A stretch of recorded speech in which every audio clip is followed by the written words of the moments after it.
Well, good evening. I'm Brian Reagan. This is Tyler Kelly.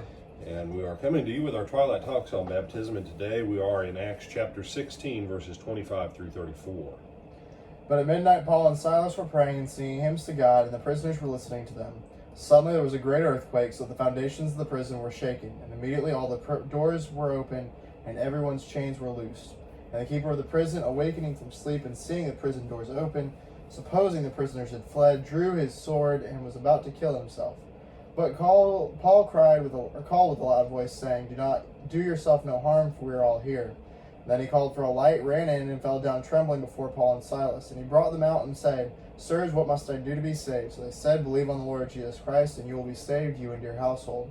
Then they spoke the word of the Lord to him and to all who were in his house. And he took them the same hour of the night and washed their stripes. And immediately he and his family were baptized. Now when he had brought them into his house, he set food before them, and he rejoiced, having believed in God with all his household. All right. So what it led to this was the Apostle Paul had been preaching in the town of Philippi. Previously, he had been staying with Lydia. And so we have to assume that he had been staying at Lydia's, going out preaching every day. And there was a girl who was demon-possessed, a slave girl. And everywhere that Paul and Silas went, she would proclaim and shout out that these men are the servants of the Most High God who proclaim to us the way of salvation. And Paul, because he is finally sick and tired of it, turns around and rebukes the demon out of her. The application of that part of it is a different thing for a different time, but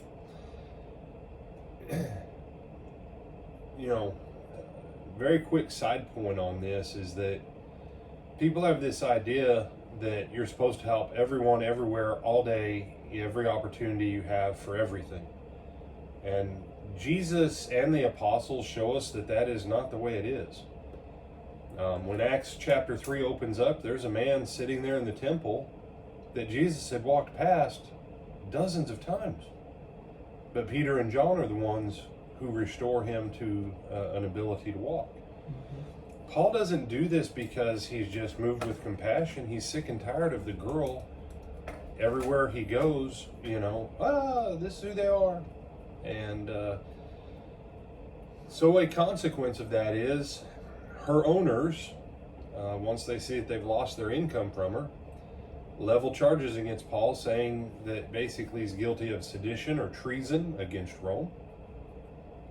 And if you've ever had a preacher who told you, no, they weren't. Yes, they were. Now, not for what these guys said, but the Christian faith was technically illegal under Roman law.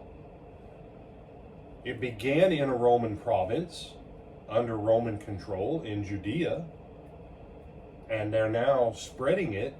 And the only way you could keep a religion other than the official Roman religions was if that religion already existed when you came under Roman control. So the fact that Paul was preaching this, and this was what the Jews ultimately ended up arguing to Rome. They said, look, this guy was a Jew. He started his own religion. He has nothing to do with Judaism.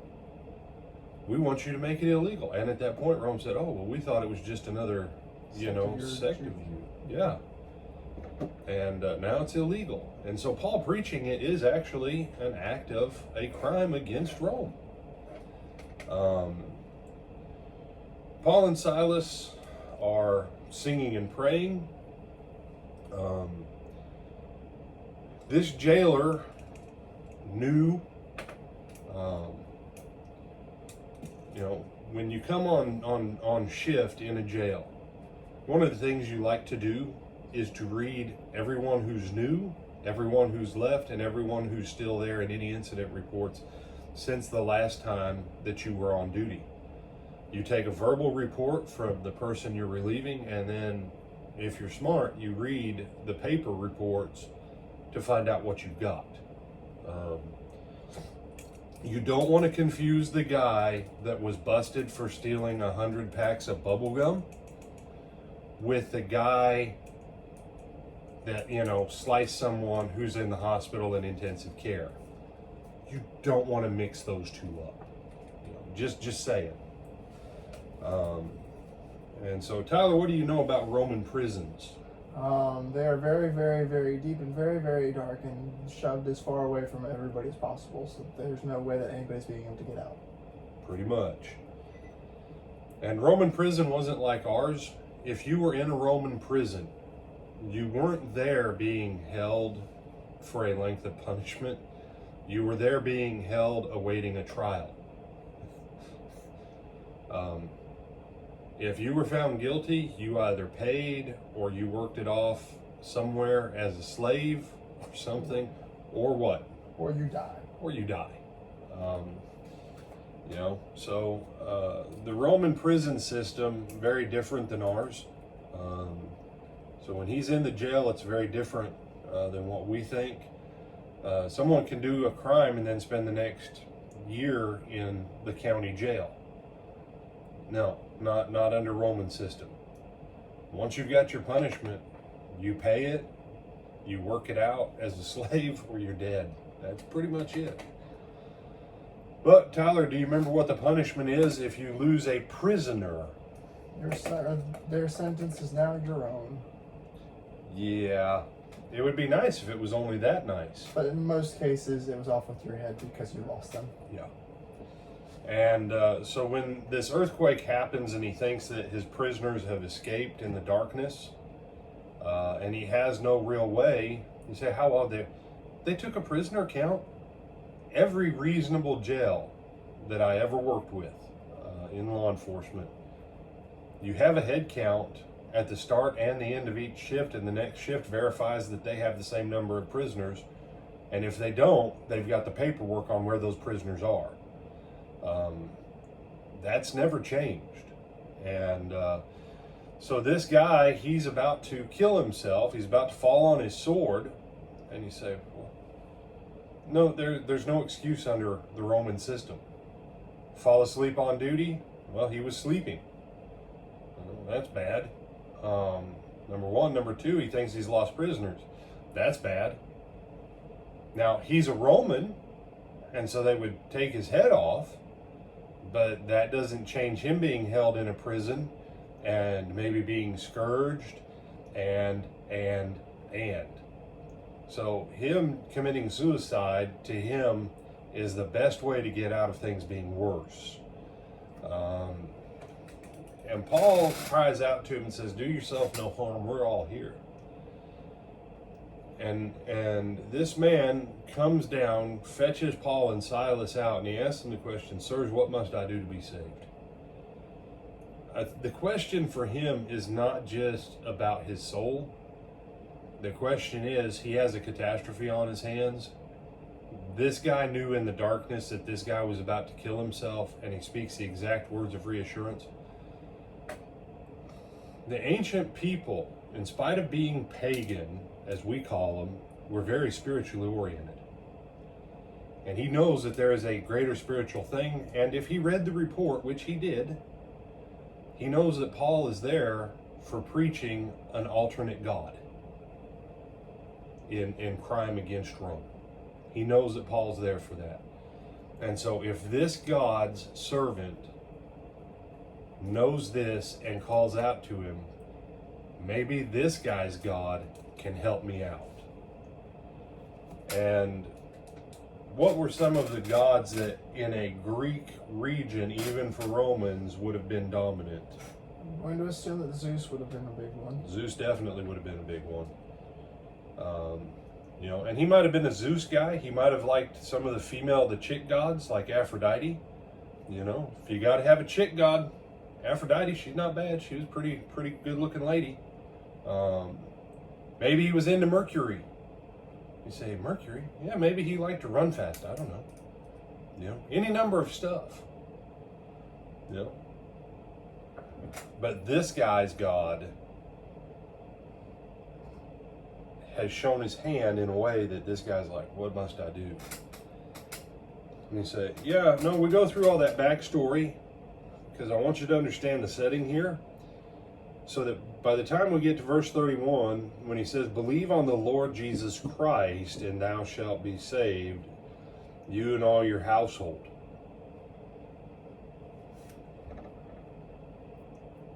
This was the name of a deity that he was not familiar with. Believing on the Lord Jesus Christ versus trusting in the Lord Caesar and trusting in a different deity than Zeus, who has been pretty much the deity of the Mediterranean for almost 2,000 years in one form or another.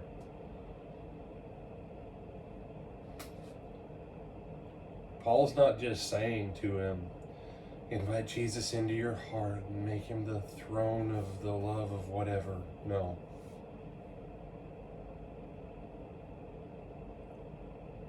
Believe on the Lord. Not believe in, believe on.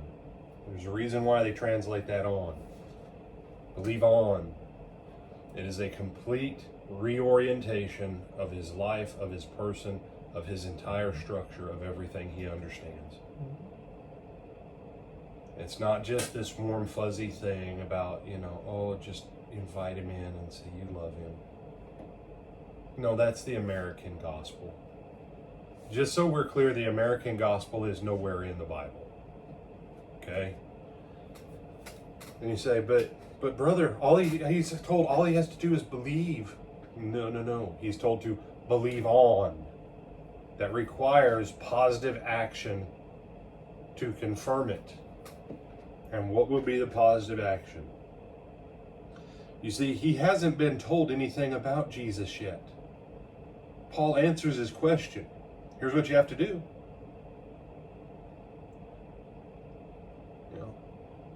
That's like someone saying, how do I get to Tallahassee? Get in your car and drive. All right, I'm driving. Woo!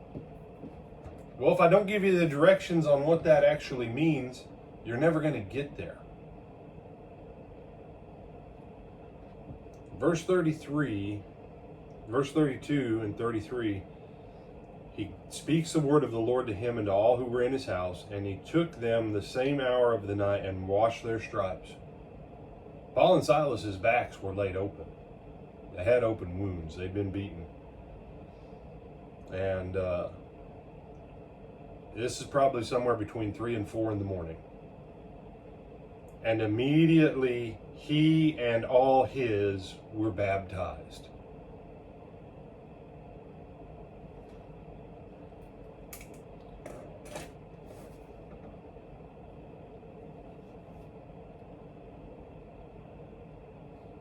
They didn't wait until Lydia and the rest of them could be there from the other congregation there in Philippi. They didn't send out notices to invite mom and dad and grandma and grandpa to a special baptizing day. If baptism isn't so important, then how come the apostles, anytime, day or night, as soon as someone believed, they baptized them as soon as there was a body of water large enough to dunk them in? If belief is the only thing that you have to do, then why baptize the guy while it's still dark outside? Why? You see, logically, what you've been lied to about, you say, no, I haven't been lied to. Yeah, you have. I don't doubt that there are some good-intentioned pastors out there that they were taught wrong, that the person who taught them was taught wrong, and that they've been taught so wrong so long that they actually think that they're seeing this for what it is. But I know a lot of pastors that when they get up, the only thing they teach is verse 31. They never say or drive home the point that it was still dark outside, that it was somewhere between 3 and 4 in the morning. And that the response of everyone to the preaching of the word of the Lord was to be baptized immediately. That was their drive. That means the preaching drove home the truth of needing to be baptized immediately. We've addressed this before, I'm going to say it again. Does a general ever give a command that is important but not essential to be obeyed? Oh yeah, you can give a command and it's not essential. Then what's the point of being command? That's why it's called an imperative when we write. It's called a command when it's spoken. Jesus commanded to baptize. He never commanded to invite by prayer. He commanded to be baptized. And as we've seen these example after example after example in Acts, the response that everyone has to preaching of the word time and time and time again is they're baptized immediately. There's no delay. You have some other thoughts on this one, my brother? No, sir. All right. Lord willing, we'll see you back on Thursday For Twilight Talks, yes, for sir. Twilight Talks. But we do invite you back, of course, tomorrow evening for Brother Greg Edwards at 7 o'clock. Bring another fantastic lesson as he always does on Wednesday night for our Bible class. Until then,